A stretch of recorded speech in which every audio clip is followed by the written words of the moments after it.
In front of me, I have the Ogee makeup. We're gonna do a full review, and this first one is the Ogee Crystal Contour Collection. It went viral on TikTok. This is the only reason why I know of or have heard of this brand, Ogee. It's all over my social medias. I'm really curious what this has to offer. It's really given me Merit and Westman Atelier had a very bougie baby. This is where I'm seeing this brand going. So think of this little crystal contour collection. Think of it being like the no makeup look. So in here you have a contour stick, you have a blush, and a highlight. You can also purchase each product separately, but the set right now is $138 US. So you're saving 20%. I want to do half of the face with primer. So we're gonna do Hourglass, Vanish, the airbrush primer. I'm gonna go only half of the face. Left primer, right no primer. Starting with my contour or bronzer first. Doing it like this. I've been really into carving my cheekbones like that. And when I swatch these, the sticks, they're pretty sheer. The first two ingredients are olive fruit oil and jojoba seed oil. So very emollient, very easy to blend. That's what I'm going to assume. And that's why I'm thinking for longevity, it's probably not going to be there if you have very oily or combo to oily skin, like combination skin. Let's blend it out. I'm gonna use my Makeup by Mario, my F1 brush, and I'm gonna use a small side first to blend out my contour for my cheeks. And I'm using the lightest touch with my brush. I'm not digging and going really heavy or really intense with the blending. The before and the after. I thought I was gonna see like shimmer on my cheeks, but it's actually really subtle. There's already a little bit of resistance on the primer side. It's gripping to my skin where I placed it.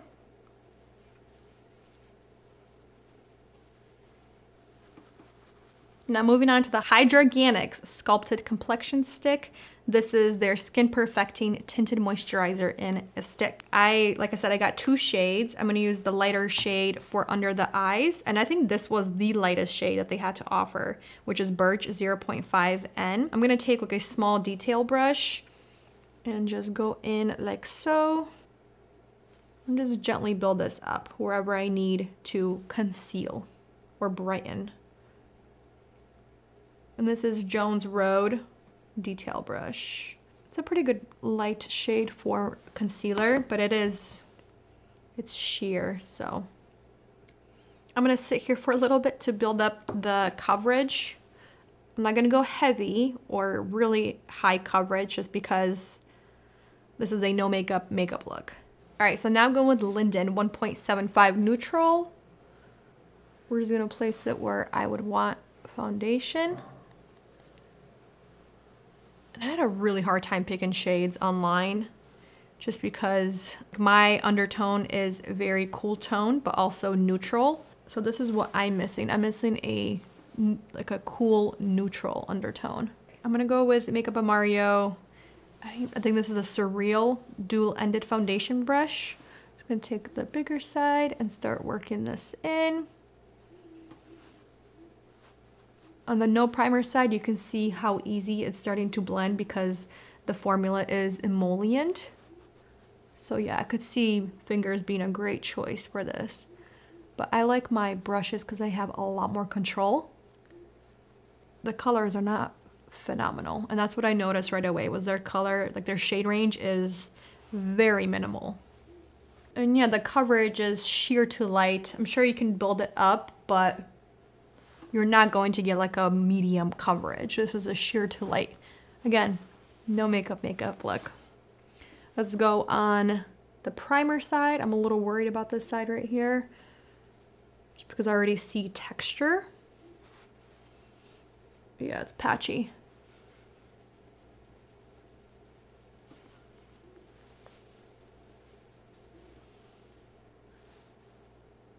I'm gonna see if I can add a little bit more coverage in certain areas. I'm just gonna take the smaller side and stamp it in. Okay, so the finish is a lot more natural to like a soft matte, like a natural velvety finish in comparison to a natural glowy finish, at least on my skin right now. Primer side, there's still a little bit of a glow, but it's like a soft velvety satin finish. And then on the right side without the primer, it's a natural, like a soft natural finish. It's not extremely glowy, even up close. I was telling Andre when I was blending this foundation or the complexion stick in, especially as cream products, I really like to take my time and help melt everything together. So I really take my time blending the foundation in. But I was finding that if you take too much time, you start to lose the pigment, especially on the primer side, which is fascinating. The non-primer side looks really good up close. From far away, it's not as patchy, but I'm still seeing a little bit of the patchiness. So I think it's because the color, it's not exactly matching my skin tone.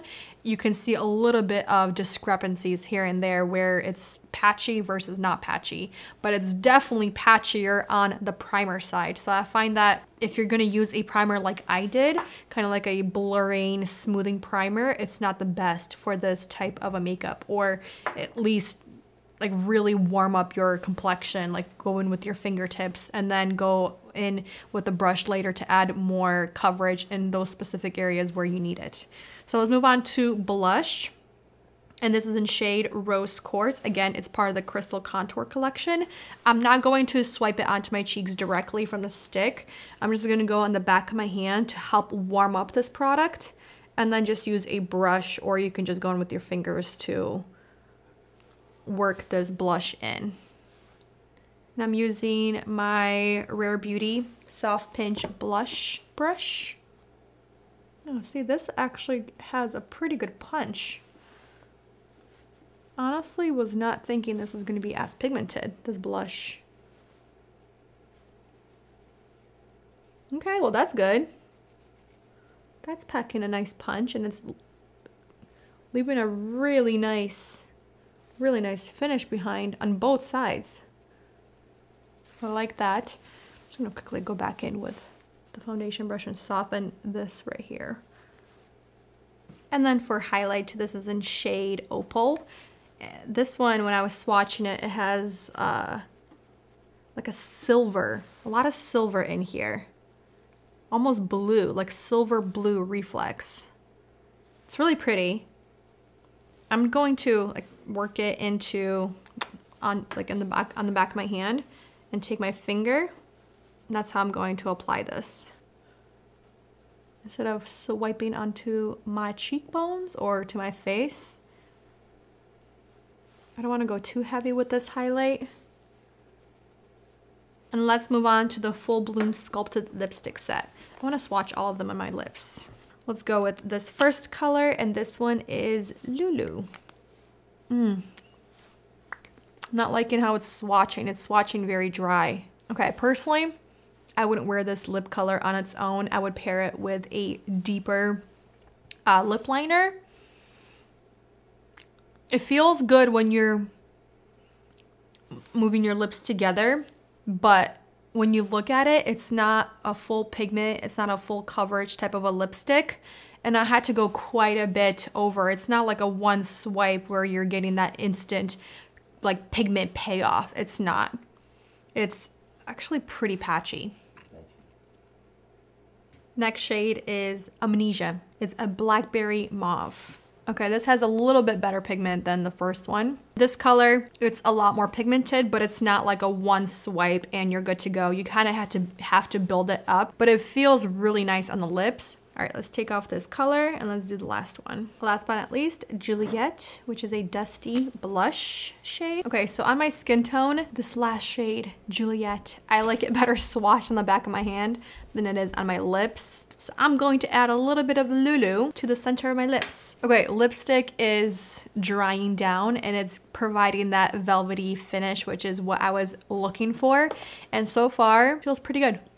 And we're gonna do a wear test just to see how all of this wears. But as of right now, I think this is providing a very natural, no makeup complexion. You have very natural colors, subtle colors that you can build up to your desired pigment. And I'll see you guys in a little bit for the first update. We are 4 hours in and this is what we're looking like.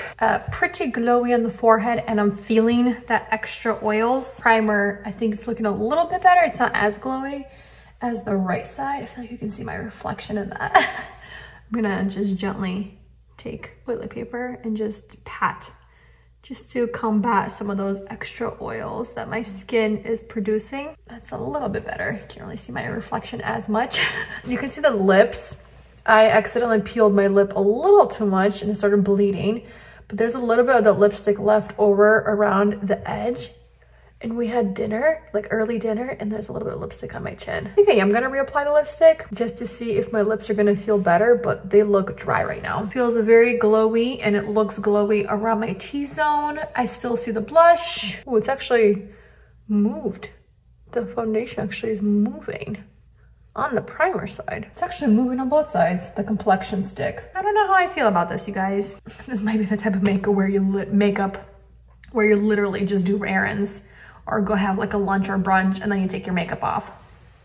I don't know, but as of right now, it's not performing as well as I thought it would, even on the primer side. Last and final update, we are over 12 hours.